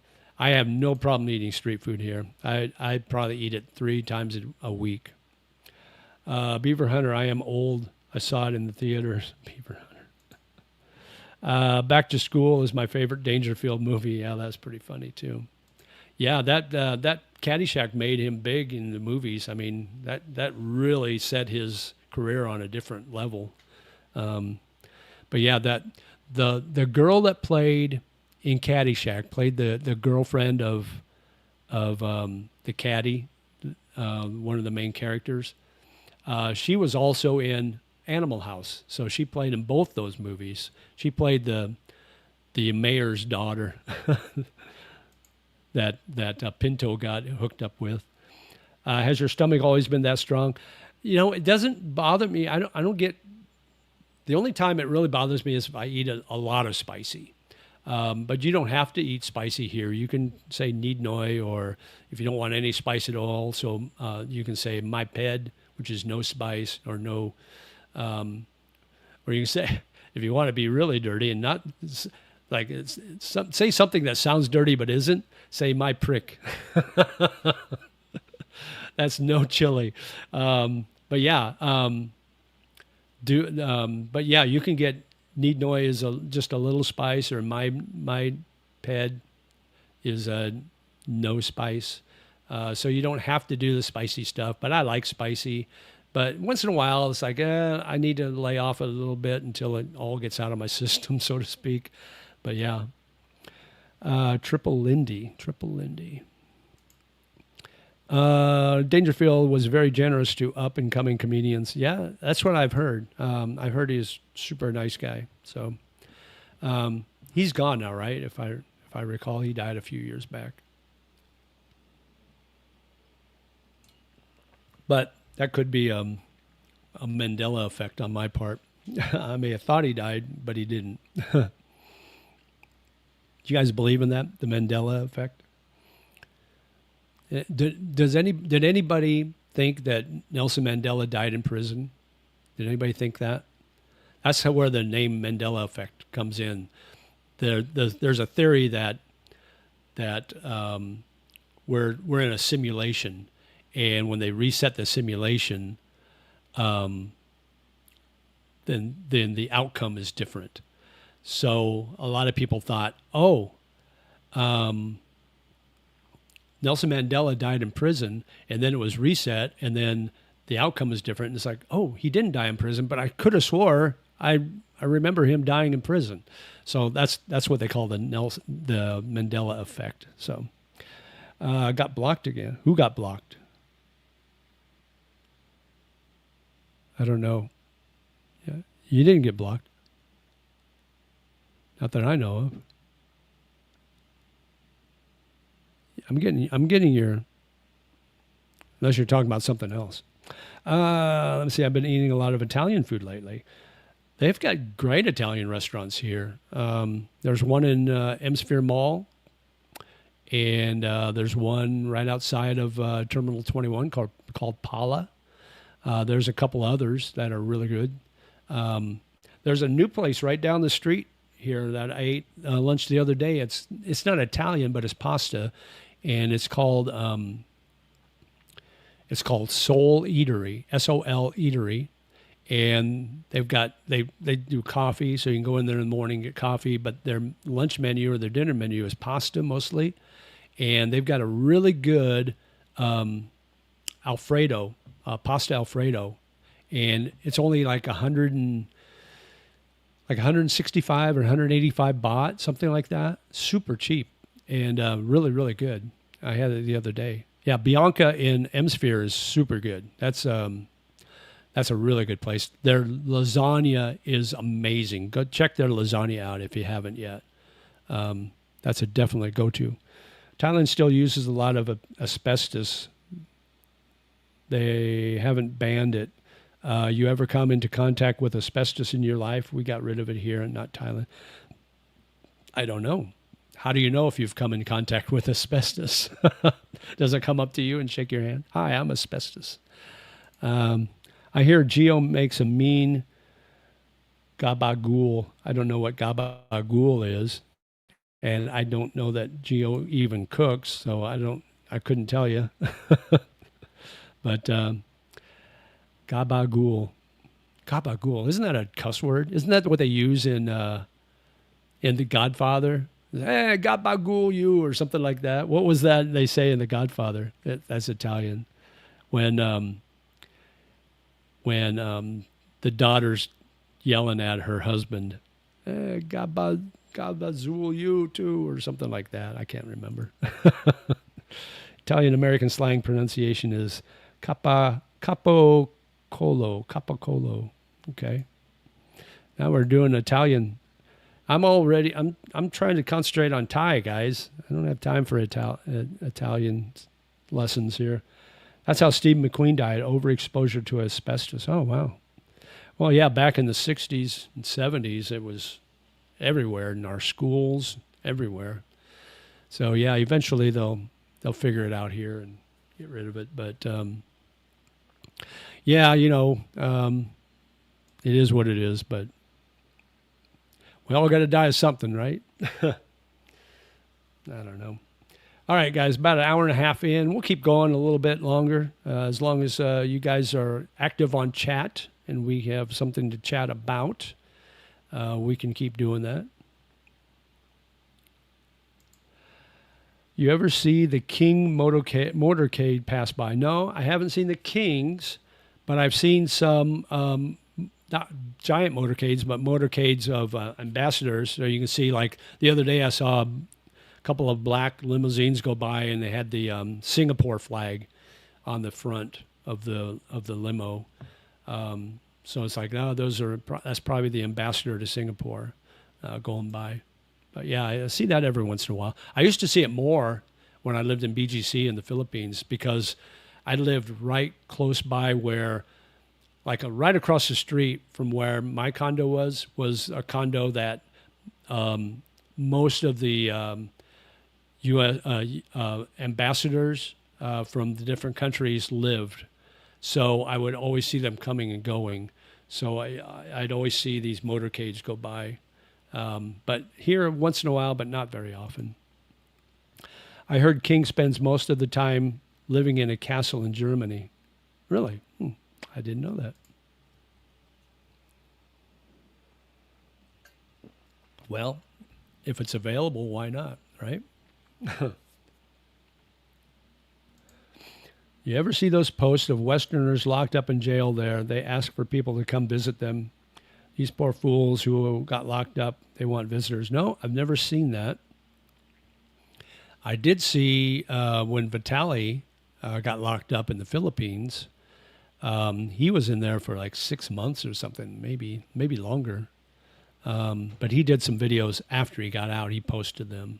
But I've never seen any videos of somebody while they're in jail. So I haven't seen that. Interesting, though. Why would they want somebody to come visit them? That's weird. I think I would rather just not, I don't want anybody to know I'm in jail. That would be kind of embarrassing.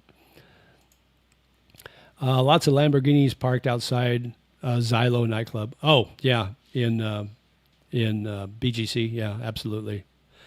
Yeah, here too, I'll see, I mean, Bangkok's got a lot of money, guys. Thailand's got a lot of money. I'll walk up. I've counted one sometimes because I'm anal about that. I'm OCD about counting. I've got some weird disease where I always have to count things. So if I'm walking up 24, like from my condo to Sukhumvit, I'll count the luxury cars that go by. And it's usually about 50-50 luxury cars compared to just normal cars. So I'll see a lot of tons of Mercedes, a lot of Beamers, some Lamborghinis. But yeah, you'll see a lot of them. So like if I'm walking the 8 to 10 minutes, depending on how quick I walk from my condo to Sukhumvit, I'll see anywhere from 20 to 30, sometimes more, luxury, high-end cars. It's pretty amazing. Yeah, they're lonely. I guess they're lonely, but I've been lonely. I'm a lonely bull, so what can I say? Oh, by the way, so I had a friend that went to Nepal and did the base camp hike on Everest, and he finished it. So it's like good for you, buddy, because I could never do it. My age now, maybe 10 years ago, he's like 10 years younger than me. I might probably could do it. It'd be a little bit of a struggle, but now, no, there's no way. But anyway, he brought me back a souvenir. He was talking about when he was leaving at the airport, he'd taken a rock from Everest, and I guess you can't do that. So they caught him in the airport in his luggage, and they go, open up your luggage, and he opens it up, and he's showing things. They go, you have a rock in there? He's showing, and they go, it's in your shoe. So it's like, so he takes his shoe out. He's, yeah, it's in my shoe. And he goes, is that illegal? They go, yeah. But he didn't get in trouble. They just put it in a basket. There's a pile of rocks in the basket. So if you ever do the base camp trip in Nepal and you go on Everest or whatever, don't take any rocks from there. So I had lunch with him the other day. He got back, and he gives me this thing wrapped in a newspaper, right? And I pick it up, and it's like heavy. I go, did you get a rock? He goes, no. So I open it up, and he sends me this. He brought this bull back from Nepal. So he figures since I'm the lonely bull. So he got me this bull, but I look, it's like, oh shit, that's not a bull, that's a steer. He took so it looks like it's busted out. So anyway, so I'm a lonely steer now, I guess. But that was kind of cool. So now I got my namesake here. So that's kind of cool. Nice little souvenir he brought me. They are European kids who got busted with drugs, etc. Thai prison is no joke. Yeah, absolutely. Yeah, I mean, they're trying to smuggle pot out of the country. It's like, what are you thinking, idiots? The Post in the Classified and Bangkok Post. Oh, okay. Hi, JJ. Did you get your lease agreement checked out by a lawyer when you entered into your lease agreement for your condo? Is it advisable? I didn't. I mean, you can, but I went through an agent who's reputable. So that's trusting. And the one thing you got to remember is like, make sure that the lease is in English as well as Thai. Oh, here we go again. Every time I put my hand up, my tracking goes on, and then I got all this dead space. Hang on a second, guys. Let me adjust my camera. Okay. Yeah, make sure it's in English as well as Thai. That way you've got, you know exactly what it says. But yeah, I didn't use it. A lawyer, you can, I guess. I mean, I don't know anybody that has. But you just make sure that the people you work with are legit, and you'll be fine. Those luxury cars are damn expensive in the Philippines. Import tax. Oh, absolutely. Yeah, here too. I mean, I've seen American cars, with the steering wheel on the left. It's like, man, they had to have imported that car to Thailand. That had to be expensive. Like, that's crazy. Let's see. Just the other day, there is a BBC documentary about traffickers using young British travelers to smuggle drugs from Thailand. Yeah, I saw something like that. I don't know if it's the same one, but I did see a YouTube video about that. They'll find these young backpackers, basically, these broke backpackers, and offer them some money to smuggle these drugs out. And these backpackers think, oh, this will be easy. They tell them, oh, it's easy, and they'll never check, and you'll get money, and they need the money, so they do it, and they get caught, and then they're busted. The people who set it all up, they get off scot-free. The only thing they lose is the drugs. But yeah, that's just stupidity. So don't do that, kids. Anyway. Let's see. What else? What else are we talking about, guys? Man, we're going on a tangent on drugs now.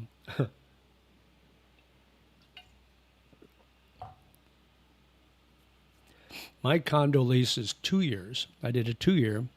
They gave me a discount. They took 5,000 baht a month off for a 2-year contract. So I'm happy.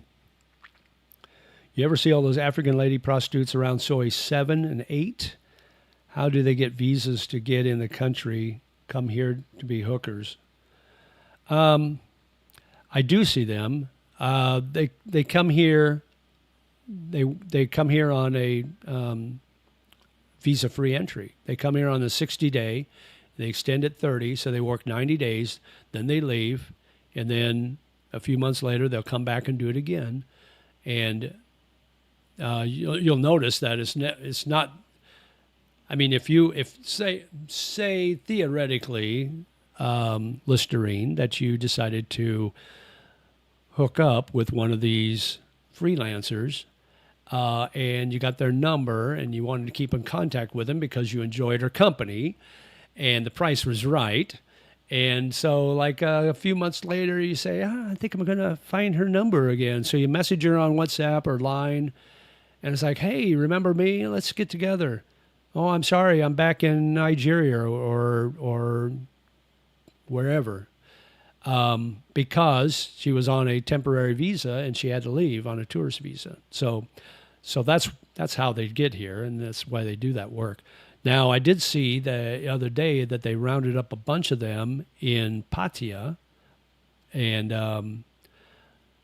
they rounded up. It was interesting. It's like, oh, they rounded up a bunch of these African women for prostitution in Pattaya.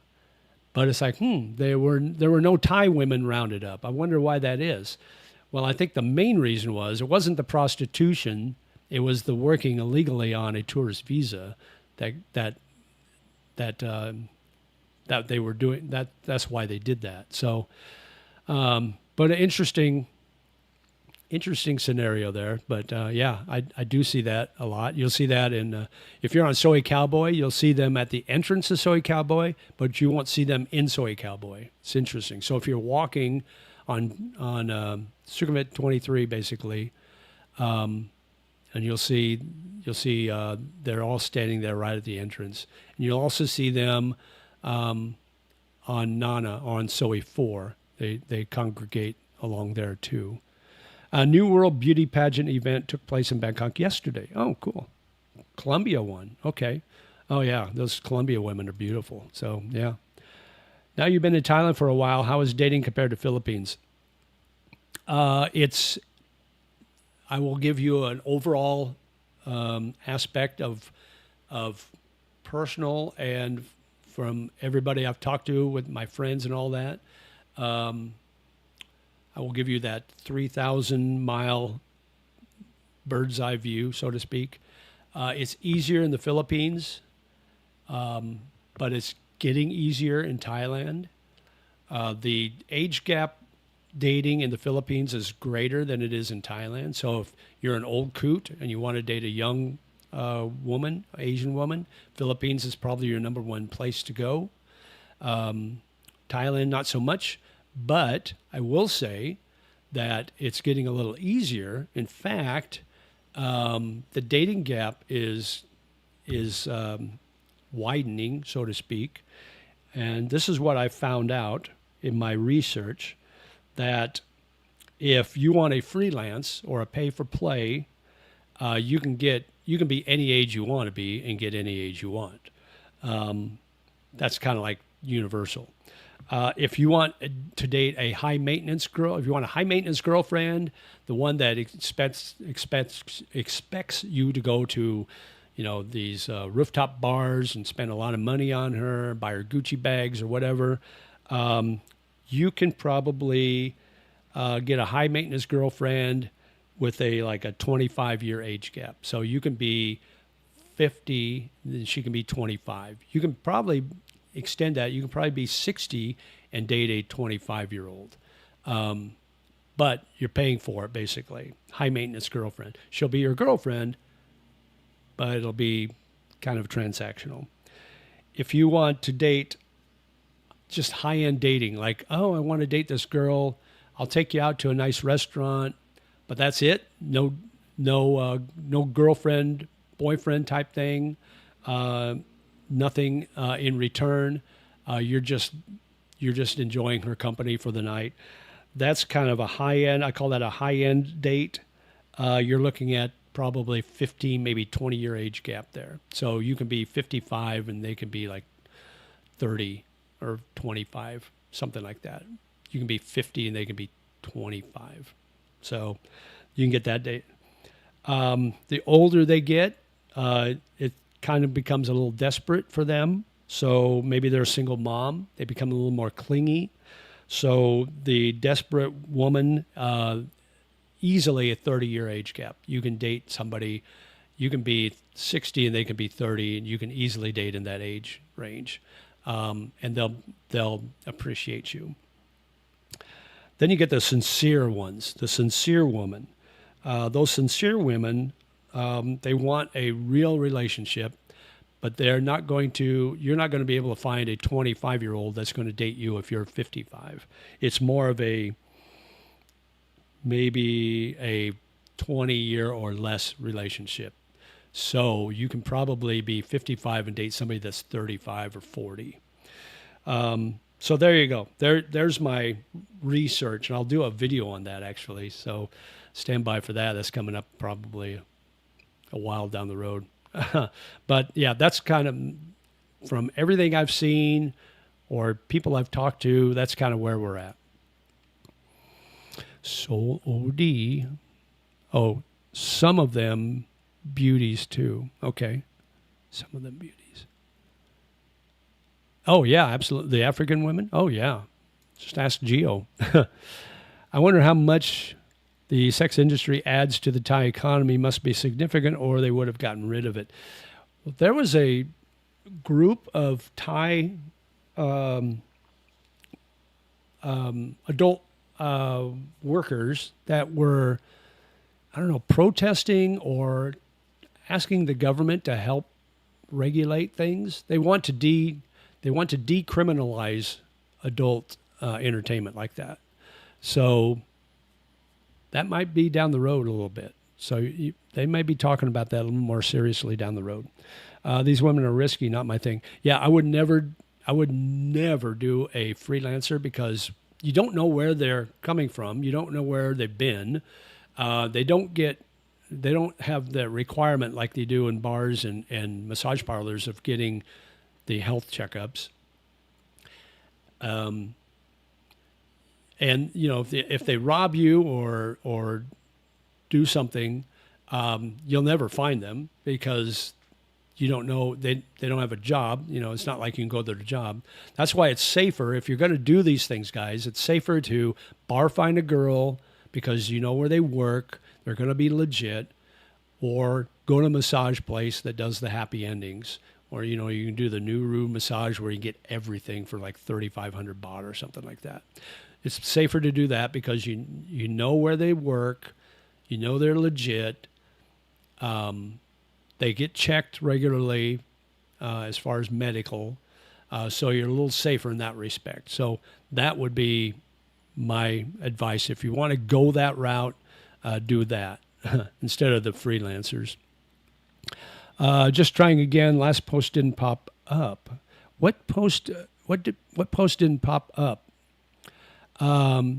It could be, there might be a, because YouTube has a algorithm where it's like specific words. If you type a specific word that they think is not suitable, they'll block that post. I don't have any moderators. I have one moderator. But I doubt that he's on, and I doubt that he would post anything. So yeah, let me know what post that got hidden or that didn't pop up. Let me know, Beaver Hunter, and I'll see what's going on. Seen new toy came out from Sweden called the Jetson, priced at $130,000. Now the Chinese copied it and selling it for $60,000. Awesome toy. Solo drone copter, priced as average SUV. Huh. Okay. Neat. Yeah. Well, that's China. That's what they do. They steal technology and then price it well under what you would pay for it. It's been a while since you interviewed good-looking girls with your Thai language tutor. Yeah, it has been a while. Wow, wasn't expecting such detailed breakdown. I'm impressed. Yeah, well, you're welcome. And Ern, when's your next hot girl interview coming. I don't know. I need to find a hot girl. Where do most foreigners meet those women? Not working women, just regular women. Well, you could go to the dating sites, but that's a hit and miss thing. I would say just go to networking places where it's like social networking, like Internations or some of these meetup groups you can find online, or Facebook groups that you can find meetups online. That would be the best way. Or if you're just out somewhere and you make eye contact with a girl and she smiles at you, introduce yourself and ask her what her name is, Kunchu Arai, ask her name. The real thing is a fat tax on dating. They charge more or turn you down altogether. Come here with nothing worse than the dad bod. If you're fat, you're alone. Well, yes and no. I mean, if you're fat, you can still date. It's just going to cost you. I mean, it becomes transactional at that point. Amsterdam and Barcelona legalized adult entertainment years ago, creating even more problems. Attracts a certain type of, unfortunately. Yeah, and I think Thailand's trying to get rid of that type of tourist. They want quality tourists, not quantity of tourists. So yeah, I think that's I think you're absolutely right. But if that were the case, they would. I mean, prostitution's illegal here in Bangkok, but they never seem to enforce the rules. So you would think if they wanted to get rid of that element, they would enforce the rules. But that's a big part of the tourism. Big part of tourism, especially in some of these areas like Pattaya and Phuket. I mean, Pattaya wouldn't survive if they didn't have that, I don't think. Ever go to the Green Room on Soe 7 and see the Beatles cover band? Now they are going to have a Rolling Stones cover band playing there regularly starting in June. Oh, cool. No, I haven't. I will have to check that out. I have seen the Thailand Beatles before. They played down in Hua Hin at Father Ted's. So I've seen them before. They're pretty good, but I'll have to check that out. Yes, it's 20-minute rides, battery powered. Okay. Cool.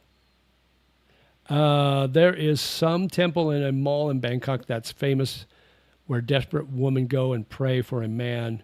You ever hear that place? Go to that, like fish in a barrel for lonely MILFs. No, I've never heard of that. Interesting. Now that you're conversational in Thai, has your dating opportunities increased? No, I don't think that would. I mean, I think the opportunities would be the same. It's just because literally, if you're looking, say you're online on a dating site and you match with a girl, I would say more than half the time they don't speak a lot of English.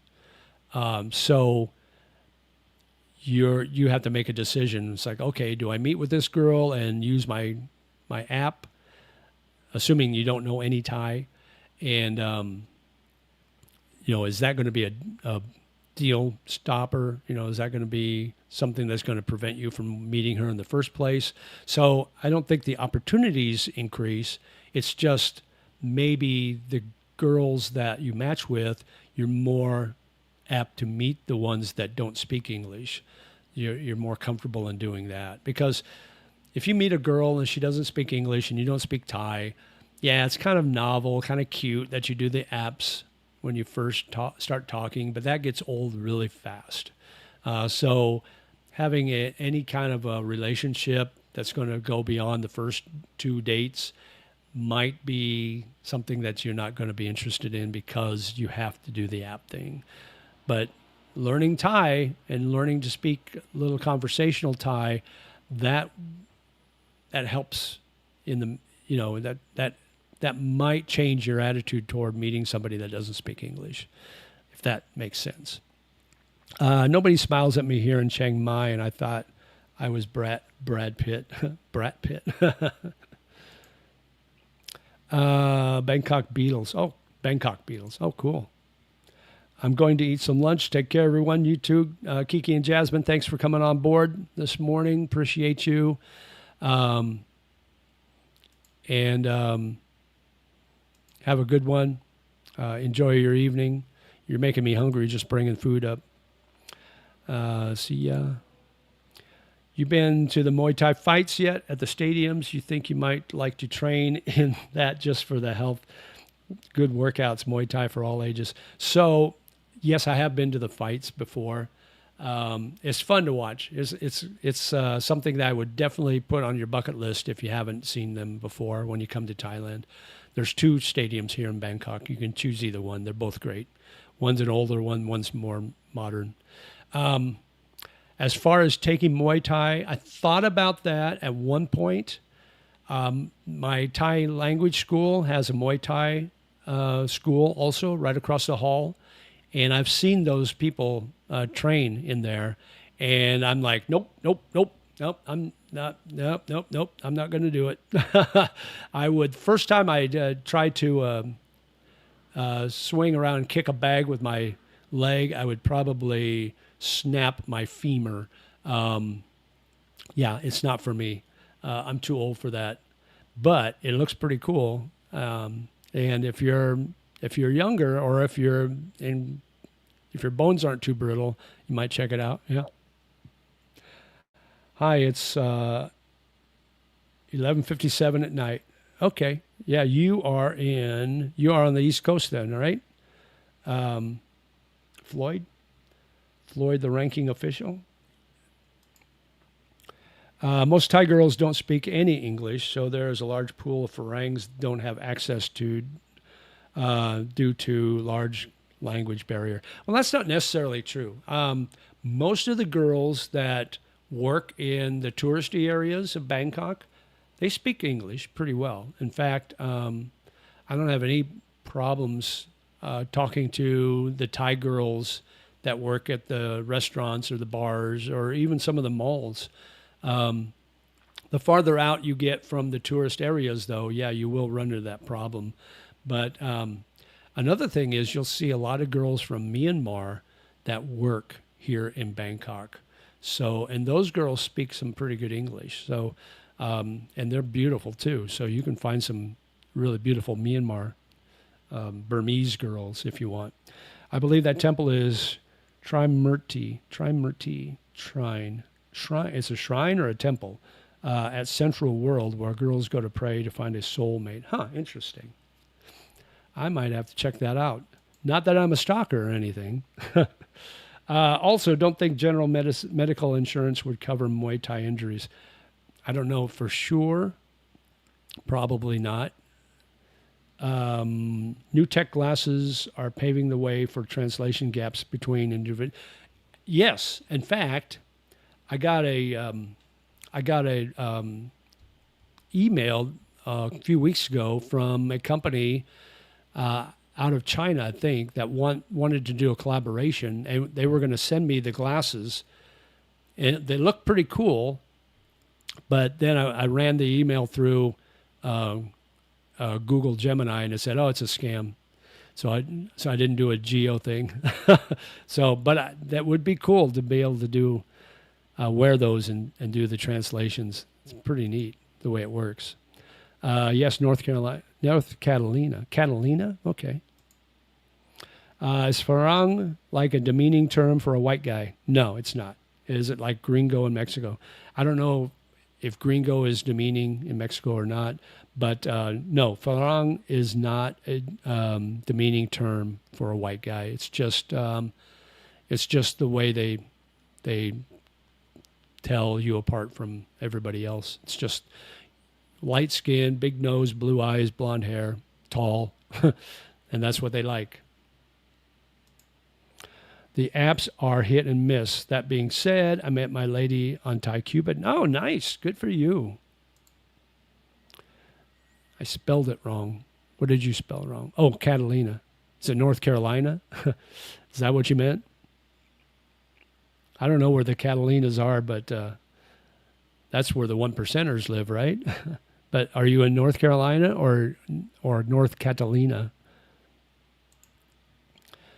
JJ, if you visit that shrine at Central World, check out the new rooftop at Moxie Hotel opposite Central World. Pretty cool. I will. I'll check that out. I like Central World.